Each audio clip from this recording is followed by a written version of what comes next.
Hey guys, welcome back to Bohs Fan TV. And today we're doing the 2022 season review. The season's over now, thank God. It's a season to forget, really. A pretty frustrating season.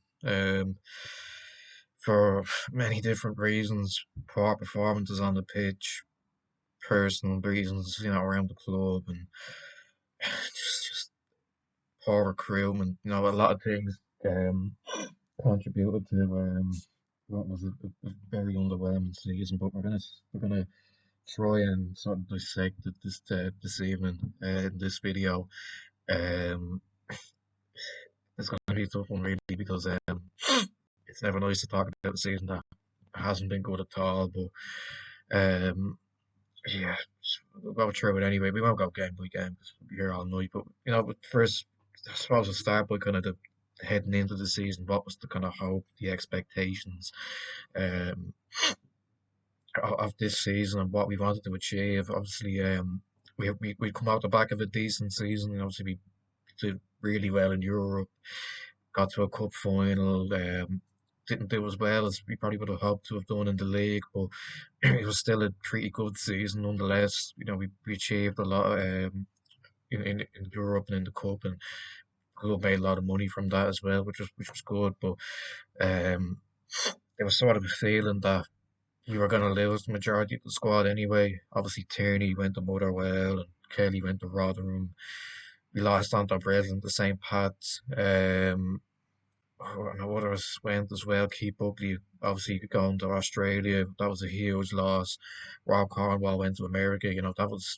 They were all huge losses. We were kind of worried about how we'd cope without them, how we were going to replace them. Obviously, we look at the recruitment anyway from the off season last year, and obviously we brought in a few players on loan like Cassidy and Packham and Horton and McKeon, and obviously a lot of young players on loan from English clubs. Um, who we weren't sure whether they were going to actually feature much, whether they were going to add something to the team. They didn't really in the end. Grant Horton I thought was pretty good when he played. The rest maybe didn't get as much minutes as they were hoping for, and their loans were kind of cut short in the end. Um, we looked at other players that we brought in. Chris Tuarte came back, which everyone was very excited about that signing, and rightly so. When he was at the club the first time round, he was fantastic. In 2020, before he was only here for a few games, about 18 games or so, before he went off to Poland, and he came back last year, and everyone was quite excited. Maybe he didn't quite live up to the expectations, but I, I think he's still done quite well recently. Other players that he brought in, Jordan Flores was another kind of marquee signing that people looked at and thought, okay, this is a statement of intent signing. Having played over in England with Wigan and Northampton, obviously he was in the league before with Dundalk, and we thought that was a good signing, and I think he's proved to be he's. I think he did quite well. Uh, Other players that were quite improved that we brought in, Jordan Doherty, who turned out to be player of the season. Obviously, there wasn't much competition, let's be honest, but having a young player coming in from America, played with Tampa Bay Rowdies, and um, new to the league, and he was playing in a number of different positions: right back, centre half, midfield. Um, he done really well in those positions. Having he was almost as if he was playing a new position every week, and he still put in very solid performances, and rightly so. He was player of the season, in my opinion. Um, and obviously, look, we still managed to keep hold of a few players like Cooper, Devoy, players that were key to us in 2021. Wilson as well. Obviously Talbot got injured, but players we that were a key part of the team in that 2021 season. And we managed to keep hold of them, and it was all about just building the team around those players and bringing in the younger players as well. Obviously, Promise made a huge impact. He stepped, he filled the shoes of Georgie Kelly really well until he left in the summer. So I think it was a bit of a kind of, I'm not sure what to expect feeling going into this season. We'll kind of go into some of the results over the course of the season, and sort of the key ones and highlight them, and what ultimately turned the season into a failure. Um, Opening day of the season, we played Dundalk at Daily Mount. It was a 2-2 draw. I think we were meant to play Sligo, obviously, but that game was called off because of heavy snow. Um, this was a particularly frustrating game, I remember. Obviously, it was only first game of the season. It was, heads weren't going to start rolling after that, but we were ahead twice in the game, and Flores scored a header from a corner. The voice, or not the voice, sorry, Promise scored a nice goal. It was 2-1 up, and then they equalised. And it was, it was a bit of a frustrating game, one that we probably should have won. But we were still hopeful, something would happen. Players that had come in, there was a lot of expectation. Um, like I mentioned at the start of the video, and I think we started to kind of build hope. Then the week later, when we played Pats at Edinburgh, we won 1-0. Stephen Mallon got the goal. Um, I think that was the start of it. Really, we were starting to feel a bit hopeful at the season, but we were hoping we'd kick on now, and if Mallon back from injury, hoping he could stay fit. Obviously, that didn't turn out very well, but um, yeah, there was a lot of hope and optimism. Then we went up to Finn Park and we got a draw against Finn Harps, which isn't a terrible result, but you could maybe start to see people getting a bit frustrated. Um, Promise was sent off in that game as well. I think he scored as well. Um, then obviously we went to Tallet and got beat by Rovers 1-0, which, let's be honest, there's no real shame in that. Obviously, we'd like to win derby games, but out in Tallaght, it's always going to be difficult. And we lost that game quite narrowly as well. I think we were obviously missing Promise for that game. He was suspended, and there was a real lack of a striker in that game, from what I can remember. Um, then we played Shells at Dalymount, and yeah, it was a 1-1 draw again. That was pretty frustrating because I think they went ahead. Um, we equalised then from Grant Horton quite late on, and we were hoping for a win, obviously, but you know, I think this at this point maybe people were starting to get a bit frustrated. Then obviously I think the following week is when it really started to kind of kick off. We went to UCD and drew 1-1. The fans weren't happy after that game, for what I remember being there, and the players didn't really get a great reception walking off. And I think listen, fans can voice their frustrations in any way they want, but um, it was a bit early in the season, and obviously there was still quite the squad still lacked a lot of leaders, and that was obviously a huge problem. Um, there was still hope that maybe we could pick form up and start to get wins consistently, but that didn't really happen. We were very up and down. We were beaten the following week by Derry 2-1 in the last minute.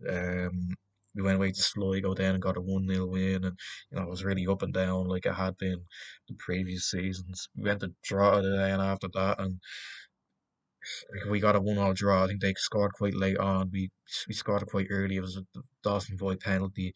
Um, Again, people are starting to get a bit frustrated, saying like there's such a lack of leaders, and the new signings haven't really made an impact yet. And I understand that there was a real lack of leadership. There was a big, key, ugly shape hole in the team, I feel, and the defense was leaking goals, and we were conceding late like we were last year. And I felt like it felt like nothing had really changed. Um, and then we played Finn Harps at Dalymount, and I think this was a game that for me I couldn't believe what happened. Um, we were 2-1 up with virtually two 30 seconds to go. I think they were down to 9 men, and somehow they score with the last kick of the game to equalise, and then heads really started to roll. People were really not really starting to turn against Keelan, but people were starting to ask questions. Why is this happening? Why are we conceding late goals? Why is the defence hasn't improved? And yeah, see, it's never nice conceding late, and especially when we were ahead twice. I don't think we were ahead twice actually. I think they scored first, and then I think we went 2-1 up. And with with the game virtually being over as well, that was particularly frustrating. But we still sort of just had faith that maybe we'd turn it around. And then the next week we went away to Talcott Park, and what many people would have said it was performance of the season. We played Shells and we won 4-1, and it was a great performance. It was always forgotten about the past couple of weeks, and we were all hopeful. Um, Good individual performances. Bird played really well. Junior, a few of the younger players as well. We were Dawson Devoy. Um, there was real hope that we were going to turn it around, and then obviously, like as per usual, we were just very, very inconsistent. The following week we played Rovers at Dalymount, which we were beaten quite convincingly 3-1. Um, which again, can we really did we really compete enough with Rovers this season? I don't think many people expected us to. Um, I think that we were 2-0 down quite early, and then we got one back, and then they scored. And yeah, that listen, there's going to be games like that where we're beaten in derbies, and but it was obviously particularly frustrating because we had such a good record against Rovers, and with it being at home, we would have expected a bit more effort and stuff like that. But that's how it was really. Then the following week, it was a 3-0 win against UCD, and again, that wasn't really I don't think many people saw that as a real turning point, I suppose. We went away to Derry and got a 1-1 draw. I think we were pretty pleased with that. So this is when we started to head into the summer where things really kind of started to go upside down. Obviously, the first half of the season were particularly frustrating, but the summer was really a difficult time. Um, we were beaten 3-1 by Dundalk in May, but then we got a win against Sligo. Then we were beaten by Pats 3-0 and went away to, or we played at home to Drogheda and we drew 1-1. And this is when things are really starting to go pear-shaped by Keith Long. I felt, um, you know, um, he was starting to lose some faith in the supporters, but some are still saying, no, wait till the summer, wait till he gets back. And he was back pretty well. We brought in 9 players. Players like John O'Sullivan, Josh Kerr, McDade, Afolabi, James Clark. It almost felt like a whole new squad had come in the summer, um, which I think we needed to do. Was 9 too much, maybe, but we, we really needed to improve the squad because we were going nowhere. The results were inconsistent. We were conceding goals. There was no leaders. We needed to address those sort of problems, and we felt like we did, but in the end, we didn't really. Um, and yeah, everything started to go a bit pear-shaped in the summer. Um, we got wins against Shells at Dalymount, which was expected, really. I know listen, Shells have been good this season, but those kind of wins are expected. We went away to Rovers then, and we were beaten 1-0, and we played Derry at home. We were beaten 3-2. We went away to UCD and won 3-1. Um, we played Union Berlin. Obviously, that was a good day out for supporters, I suppose, over in Berlin. We were beaten 2-1, but again, that doesn't really matter. It was a friendly. Um, then we beat Drogheda 1-0. Then we beat Finn Harps 3-1 in the cup, and people were thinking, um, we're turning a corner here. The new signings are doing well. I remember Clark played really well that game, and O'Sullivan was doing okay. He was scoring goals, and we were thinking, this is it now. This is the turning point. We're going to start to kick on now. New signings in the team, and we're going to. I don't think people were saying like we'll make a late push for Europe, but we were going to start to see a bit more consistency, a bit more leadership. But we saw nothing. But we saw everything opposite of that, really. August then was a bad period. It inevitably led to the sacking of Keith Long, which we'll touch on, but there was a lot of personal problems. Obviously, that was the month that Bono passed away, and that kind of shocked the club a lot because, that wasn't expected at all. And obviously, it's still really sad. Fair play to the lads that went up top as well, who were doing an eye for him in Vicar Street. That's a great touch from them, and um, you know that was a particularly difficult period because there was a real low negative atmosphere at the club, and that football wasn't really the main priority, and rightly so. We were we got draws away at Shales, we were beating at home to Dundalk, we were beating away to Sligo, and then people were thinking, is it time for a change? Um, and I was kind of sitting on the fence at the time. I remember again, Keith did fantastic things for the club, and he's still considered a legend. Even after a second, people are still consider him a legend, and what he did for the club was amazing. Bringing us from, we were really basically bankrupt when he came in, and the sort of objective was to just stay in the league. And over time, the budget gets bigger as as we were more successful. We're getting into Europe and we're competing in the cup, and that comes with better, it comes with expectations, I suppose. And I think that maybe it been his Achilles heel in the end. That people were kind of expecting maybe a bit too much. I don't know, but it felt like the frustrations of last season, not qualifying for Europe and losing the cup final, kind of spilled over to this season, and it just felt like maybe people were starting to think it's a time for a new person to come in, and as things ran its course with Keith Long, and he was inevitably sacked after a 3-1 defeat to Pats at Daily Mount, and I think that was the moment where basically it went pear shaped for Keith Long. I think it gone pretty pear shaped for him. Um, Parts during the summer and maybe even in the early parts of this season, that maybe this wasn't going to be his season. I didn't expect it to happen, to be honest. I thought he would have got until the end of the season. Um, you know, he's got a lot of credit in the bank. He's well liked by the board. We know that. He still had the back of the fans despite poor results and poor performances. Um, but I remember walking out of that game and feeling like maybe that could have been the final straw. Or not maybe not the final straw, but I think that was the game where people started, even the staunch Key Long supporters were saying, yeah, maybe it is time for a change. And the news came yesterday, the day after that he was sacked, and not many people were expecting that news to come out. But again, like I said, he is still a Bohs legend at the end of the day. What he did for the club was amazing, and I just love him in the future. Obviously, I don't know whether he'll be back in the games, back in the league. Anytime soon. Obviously, there's not really many opportunities around right now, but he's more than capable of managing a top team in this league, in my opinion. It just felt like maybe things had run its course, and he wasn't getting the same sort of level of performances from the players that he had in previous years. Because obviously there was such a high turnover of players at the end of nearly every season, and that was really starting to get frustrating. It must have been particularly frustrating for him this last year. Having lost Kelly, Tierney, Bucko, Cornwall, all those sort of players, Wardy even, proper leaders, and it's really difficult to replace those players. And even losing Promise and Dawson Devoy in the summer must have been a crushing blow because they were the two outstanding players in the first half of the season. Obviously, they left in the summer, but um, it must have been so hard for him to replace those players, and you do feel a bit sorry for him. But it felt like things had sort of just ran its course, and maybe it was time for someone else to come in and take over.